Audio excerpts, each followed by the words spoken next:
To cook okwa, add your ungo immediately.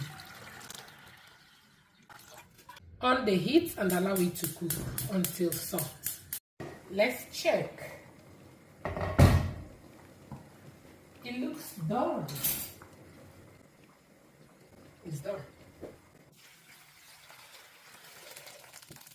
The next is to mix your okwa with scotch bonnet pepper, oba, and sweet corn, salt, and palm oil. Now mix and add the remaining okwa. Mix to combine.